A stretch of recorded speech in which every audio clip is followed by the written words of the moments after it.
हे friends, स्वागत है मेरे चैनल एलएलबी सिट्टू में। ठीक है, तो आज हम लोगों का जो है टॉपिक कॉन्स्टिट्यूशन से थोड़ा हट के है। आज हम देखेंगे कि इंडियन पेनल कोड क्या है। इंडियन पेनल कोड के बारे में एक संक्षिप्त उसकी इतिहास देखेंगे, उसकी ब्रीफ हिस्ट्री देखेंगे हम लोग। ठीक है, तो कैसे ये लागू हुआ, कैसे बना, ठीक है, कब लागू हुआ, ये सब देखेंगे। तो इन सब को देखने से पहले सबसे पहले हम जानते हैं कि पेनल कोड क्या होता है। ठीक है, कोड और एक्ट में क्या अंतर होता है। कानून जो है, विधि जो है लागू जब होती है तो इसमें कोड का और इसमें एक्ट का क्या महत्व होता है। ठीक है, तो सबसे पहले देखते हैं कि एक्ट क्या होता है। उसको जो एक पार्लियामेंट जो है किसी एक स्पेसिफिक एक चीज़ के लिए कोई कानून लाती है उसको एक्ट कहते हैं। और कोड जो होता है, इसमें क्या होता है कि कई चीज़ों को मिला करके एक संहिता बनाई जाती है, उसको कोड कहा जाता है। कोडिंग की जाती है, उसको कोड कहा जाता है। यही दोनों में अंतर था। ठीक है, इंडियन पेनल कोड जो है ये इंडिया में लागू हुआ, तो मैं बताऊंगा कि कब लागू हुआ। ठीक है, आप वीडियो को अंत तक देखेंगे तब पता चलेगा। तो उससे पहले देखते हैं कि लॉ एंड ऑर्डर्स, कानून, ये सब क्यों ज़रूरत है। ठीक है, क्योंकि इसमें क्यों आईपीसी में क्यों है कि बहुत ज़्यादा ज़रूरत है हम लोग को जानना कि कानून होता क्या है। आईपीसी से पहले हम लोग जानना जरूरी है कानून होता क्या है और क्यों ज़रूरी है।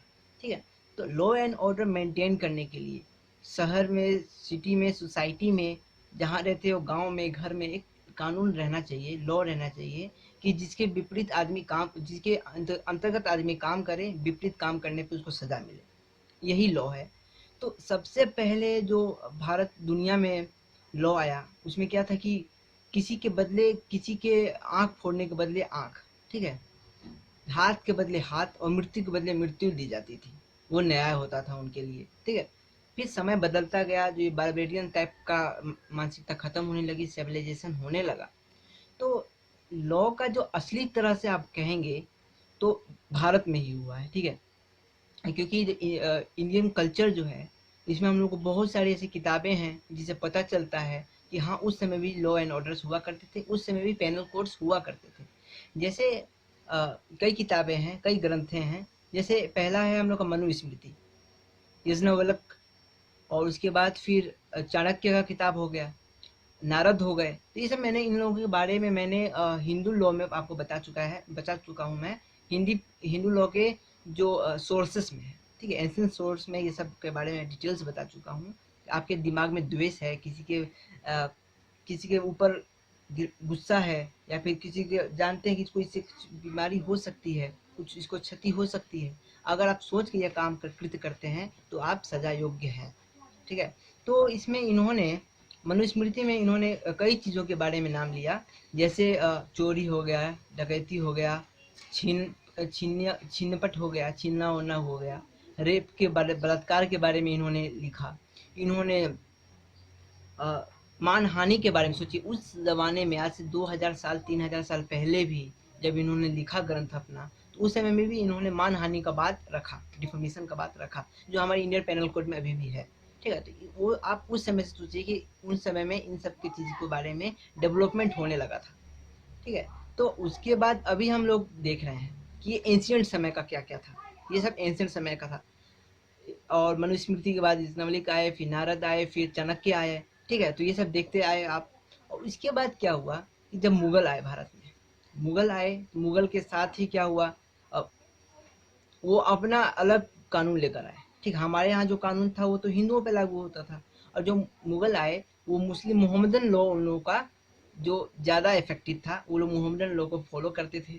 तो लॉ तो उनका भी था, तो मोहम्मदन लॉ था वो शरीयत पे ज़्यादातर, किस पे था, शरीयत पे फोकस था। ठीक है, शरीयत लॉ कहा जाता है, मोहम्मदन लॉ को शरीयत लॉ भी कहा जाता है। और इसके जो रखवाले जो होते हैं वो काजी होते हैं। ठीक है, एक तरह से आप न्यायपालिका को चलाने वाले मान लीजिए, वो काजी हुआ करते थे।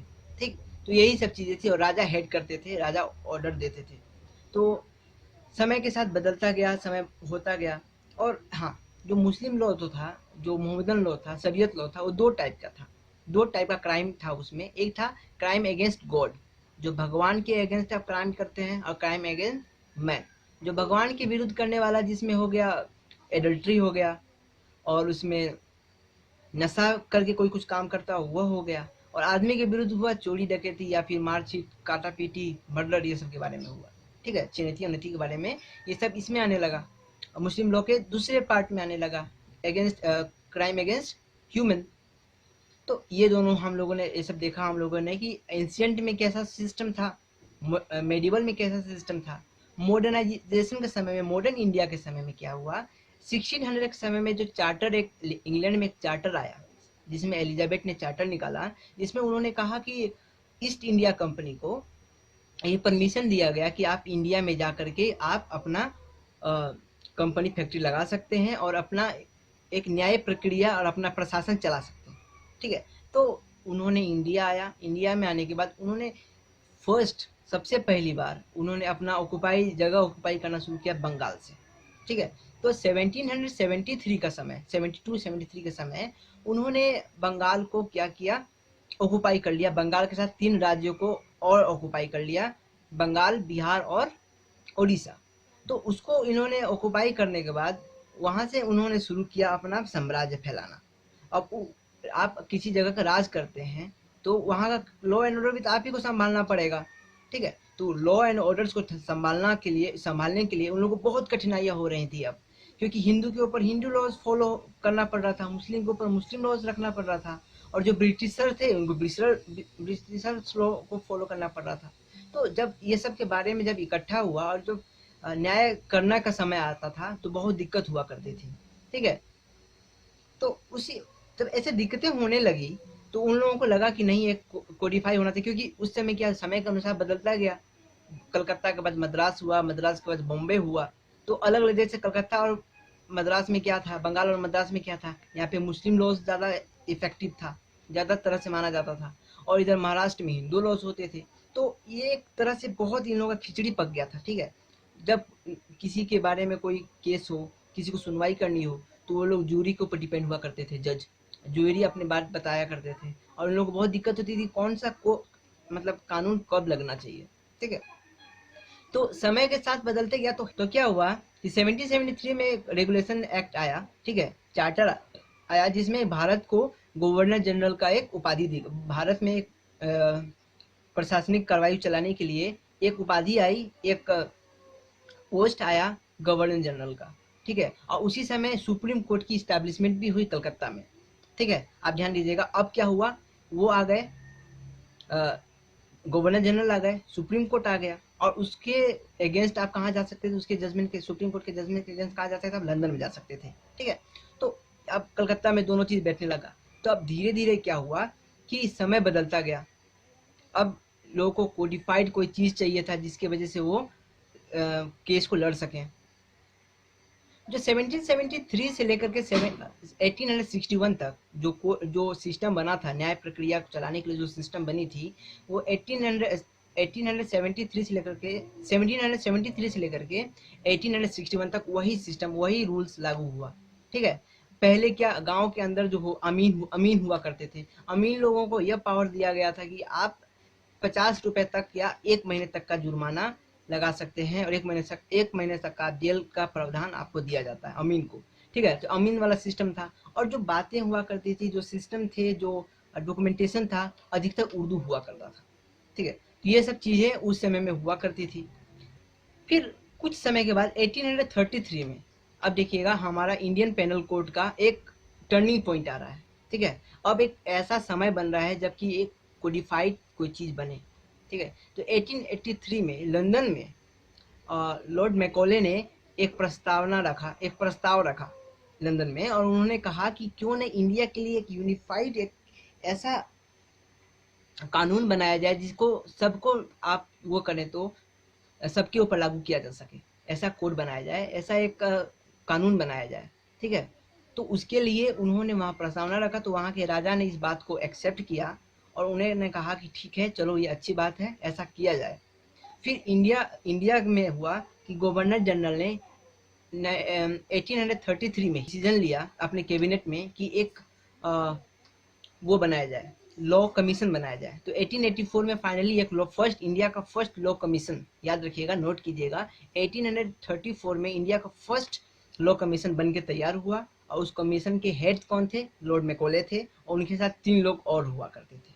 टोटल 4 लोगों ने मिल करके लॉ कमीशन को चालू किया, चलाना शुरू किया। और 3 साल बाद 37 में उन्होंने पूरा एक तरह से पूरा एक बना दिया, एक लॉ को कोडिफाइड करके एक बुक में पूरा लॉ को लिख दिया कि ऐसा लॉ होना चाहिए। और उनके बाद उन्होंने उसको गवर्नर जनरल को सौंप दिया 1800 कितना में 1837 में 1837 में उन्होंने फर्स्ट लॉ कमीशन का जो भी उनका ड्राफ्टिंग था, जो भी उन्होंने लिखा था, उन्होंने वहाँ जमा कर दिया।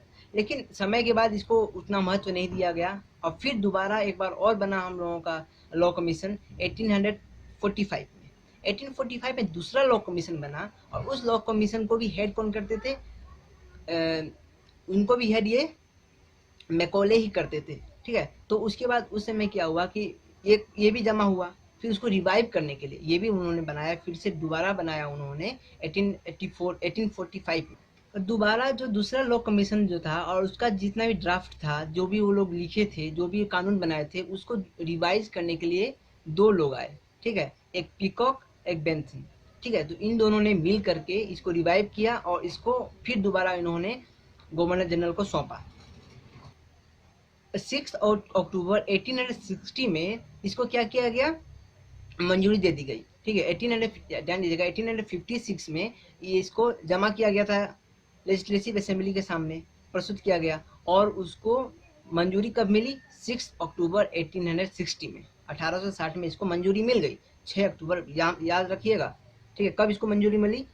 कि ये एक कोड बन गया, इंडियन पेनल कोड बन के तैयार हुआ है। कब बन के तैयार हुआ ये? और इसको मंजूरी कब मिली? 1800 कितना 6 अक्टूबर 1860 में। और इसको लागू कब किया गया? 1 जनवरी 1862 को पूरे भारत भर में। और फाइनली एक ऐसा कोड बन के तैयार हुआ जो कि अभी तक चला आ रहा है। आप जहाँ तक जो चीज़ के बारे में सोच सकते हैं उस तक के बारे में उसमें लिखा हुआ है कि आप कुछ भी चीज़ सोच सकते हैं कि क्या इससे बुरा हो सकता है, क्या इससे हमको सज़ा मिल सकता है, तो उस चीज़ तक को भी उसमें लिखा गया है। आपको चोरी, डकैती, छीना झपटी, मारपीट, हमला, बलवा, कन्फाइनमेंट, ट्रेजरिंग, कोई भी चीज़, आप कहीं मर्डर, आपको डिफेमेशन, आपको कोई गाली दे, आपका कोई सामान कोई भी चीज़ आप सोच सकते हैं कि हाँ ये क्राइम है, तो वो हर चीज़ इंडियन पेनल कोड में मिलेगा आपको। तो उन्होंने इतना बड़ा, इतना व्यापक रूप से उन्होंने सोचा और एक कोडिफाइड लॉ बनाया पूरे भारत के लिए। और जब ये, अच्छा एक और बात आपको बताते हैं, जब ये बन रही थी और जब फर्स्ट कमीशन बैठा हम लोगों का law commission, first law commission का बैठा था, याद कीजिए, पेपर उलटिए और देखिए फर्स्ट लॉ कमीशन हमारा बना था। फर्स्ट लॉ कमीशन कब बना था? 1834 में। और हेड कौन करते थे उसके? मैकॉले ने। तो मैकॉले ने सिर्फ इंडिया के ही हिंदू लॉ और मुस्लिम लॉ को नहीं कोलैबोरेट किया, उन्होंने उस समय में नेपोलियन पेनल कोड को भी इसमें डाला और अलग अलग जगह के भी जो लॉज हुआ करते थे उसको भी मिला करके उन्होंने बनाया। जैसे हमारा कॉन्स्टिट्यूशन बहुत चीज़ों से मिला करके एक अच्छा सा बनाया गया है, उसी तरह हमारा जो इंडियन पेनल कोड है, आप वो भी बोल सकते हैं कि बहुत व्यापक रूप से सोच समझ के बनाया गया है। इसकी इतिहास कब से है? 73 से लेकर के 1773 से लेकर 1860 तक इसका इतिहास है, सोचिए, ठीक है। 100 साल तक हमारा कोड बनता गया और फाइनली बन के तैयार हुआ 100 साल बाद। तो इतना बड़ा कोड बना और जो आज तक चला आ रहा है और अभी तक उसमें हटाने का कोई प्रावधान नहीं है, ठीक। कुछ चीज़ें हैं जो उसमें हटाई जा सकती हैं, जैसे शिकार करना हटाया गया है, जानवरों को मारना हटाया गया है। कुछ चीज़ें हैं जो हटेंगी, धीरे धीरे समय के अनुसार बदलता जाएगा, लेकिन यह कोड बहुत ही अच्छा बनाया गया है जो अभी तक है और सबके लिए है, ठीक है। यही था हम लोगों का इतिहास इंडियन पेनल कोड 1860 का। कभी भी आप किसी भी, जैसे मैंने पहले भी बता चुका था आपको कि कभी भी आप एक्ट का नाम लेते हैं, कभी कोई कानून का नाम लेते हैं, तो उसके साथ उसके साल का नाम को जोड़ना जरूरी है, ठीक है। इसमें भी क्या है कि आप सिर्फ आईपीसी इंडियन पेनल कोड नहीं बोल सकते, इंडियन पेनल कोड 1860 आपको बोलना ही पड़ेगा, ठीक है। इंडियन कॉन्ट्रैक्ट एक्ट 1872 आपको बोलना पड़ेगा, एज डेट जो है आपको बताने पड़ेंगे, ठीक है। यही हमारा कंसेप्ट था। और इसमें टोटल चैप्टर्स कितने हैं ये भी हम लोग को जानना जरूरी है कि टोटल चैप्टर 23 है और 511 इसमें सब मिला करके सेक्शंस हैं। कितने सेक्शन है? 511 सेक्शन है, ठीक है। 300, जिसमें 320 जो है, 302 है, आप 420 से आप सुने होंगे ना, 420 चोरी लगा दिया, 302 लगा दिया, तो हम पढ़ेंगे कि हाँ होता क्या है, क्योंकि टीवीओ में आपने देखा होगा कि कहा जाता है कि 302 के तहत फांसी की सजा सुनाई जा रही है, ठीक है, 420 है, ठीक है, तो ये सब 420 क्या है, चोरी हो गया, 302 क्या है, उम्र के मौत हो गया, तो ये सब के बारे में हम देखेंगे। और 76, 73, तो ये सब के बारे में हम लोग देखेंगे कि ये सब क्या है, कैसे है। तो मैं हर एक सेक्शंस के ऊपर मैं कोशिश करूंगा वीडियोस बनाने का, और आप मेरे साथ ऐसे ही बने रहें। अब इस समय मैं कॉन्स्टिट्यूशन को कुछ दिनों के लिए छोड़ रहा हूँ और आईपीसी शुरू कर रहा हूँ, तब हम लोग आईपीसी कुछ पढ़ेंगे। मोस्ट प्रोबेबली मैं 1 से लेकर 50 तक इस अभी कवर करूँगा, उसके बाद फिर कॉन्स्टिट्यूशन में जाऊँगा, फिर हिंदू लॉ में जाना, क्योंकि हम लोग सब चीज़ एक साथ पढ़ना रहता है, ठीक है। क्योंकि आप देखिए ना कि इस समय में, कोरोना के समय में आधा पढ़ाई तो हम लोग का हुआ ही नहीं, एक सेमेस्टर का पढ़ाई कुछ नहीं हुआ, तो सबको कवर भी करना है हमको। तो आप मेरे साथ ऐसे ही जुड़े रहें, और आप कमेंट सेक्शन में ज़रूर बताएं कि इंडियन पेनल कोड के बारे में आपको जानकारी कैसी लगी, और अपनी जानकारी ज़रूर फीडबैक डालिएगा और ज़रूर बताइएगा। तब तक के लिए आप हमको अब अलविदा दीजिए। जय हिंद, जय भारत।